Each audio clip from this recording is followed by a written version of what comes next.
Olá, seja muito bem-vindo ao SOS Convida, o seu programa semanal que leva até você e a sua família as dicas e orientações a respeito da saúde e do bem-estar.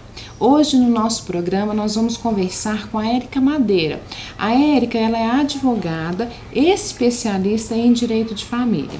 Hoje o tema é um tema interessantíssimo, eu tenho certeza que você vai adorar. Nós vamos falar de união estável e eu já vou fazer a primeira pergunta para a Érica. Érica, qual é a importância de formalizar a união estável? Boa noite, Patrícia.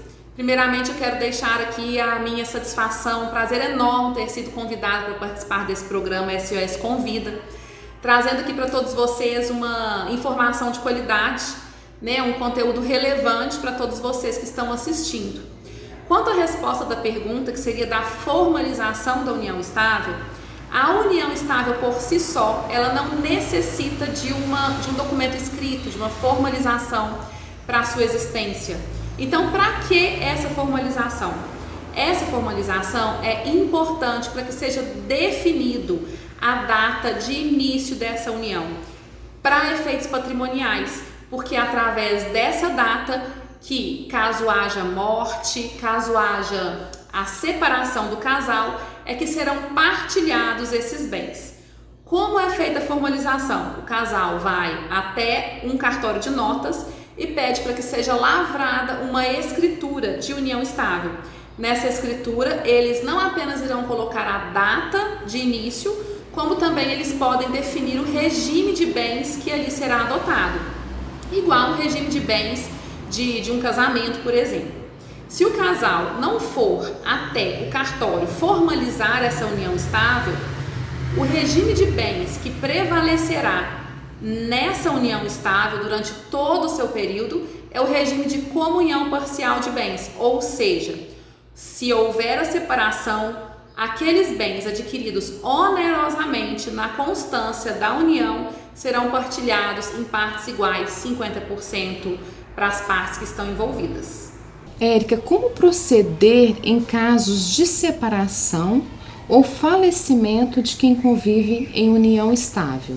Quanto ao procedimento de dissolução de união estável e também nos casos de falecimento de uma das pessoas que conviviam em união estável, existem procedimentos diferentes a serem adotados de acordo com caso a caso. Vamos falar aqui agora a respeito daquele casal que lavrou uma escritura de união estável. Esse casal, ele tem ali em mãos um documento público com data certa de início da união e também o regime de bens a ser adotado. Esse casal simplesmente vai até o cartório acompanhado de um advogado, aqui obrigatoriamente há necessidade de um advogado, e ele se dirige até o cartório e conseguirá ali fazer a dissolução dessa união. Porém, esse casal não pode ter filhos menores e nem incapazes, pois nesses casos deverá haver a intervenção do Ministério Público, e aí somente de forma judicial. Se esse casal não conseguiu de forma consensual a divisão dos bens, a formalização da união, eles deverão recorrer ao judicial para fazer essa dissolução. O mesmo para aquele casal que houve o falecimento, nos casos de inventário, deverá ser apresentada aí essa escritura de reconhecimento da união estável. Agora, para aquele casal que optou por não formalizar essa união, nos casos agora de dissolução, independente se a dissolução é consensual ou não é consensual, a única forma deles fazerem essa divisão de bens é através de uma ação judicial, independente se eles têm filhos menores ou incapazes ou não. Eles vão ter que comprovar em juízo tanto o início da relação, quanto a existência da relação e quanto o término da relação, o que faz esse procedimento demorar infinitamente vezes mais do que se a união tivesse sido formalizada. Mesma coisa para o inventário.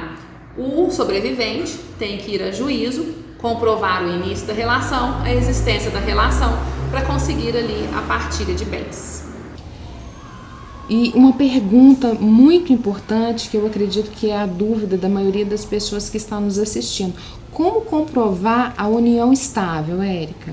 A união estável, ela pode ser comprovada através de qualquer meio, desde que seja evidenciado que ali houve uma convivência pública, contínua, duradoura e com a intenção de constituir família. Você pode comprovar a união estável através de testemunhas, através de provas documentais, quais sejam documentos que comprovam que vocês moravam juntos no mesmo endereço, correspondências, conta bancária em conjunto, algum financiamento que vocês fizeram em comum. Também pode ser comprovado através de fotos, prints de redes sociais, conversas de WhatsApp, enfim, qualquer documento que comprove que vocês conviveram juntos durante aquele determinado período de tempo que está sendo alegado, e também através de testemunhas que viam vocês juntos, que frequentavam os lugares que vocês frequentavam e que possam comprovar essa união de vocês. Outra pergunta bem importante, eu não poderia deixar de te fazer: qual a diferença entre união estável e casamento? Podemos falar basicamente de duas principais diferenças. A união estável não muda estado civil. A pessoa é solteira, convive em união estável, independente de ter ou não formalizada essa união, ela continua solteira.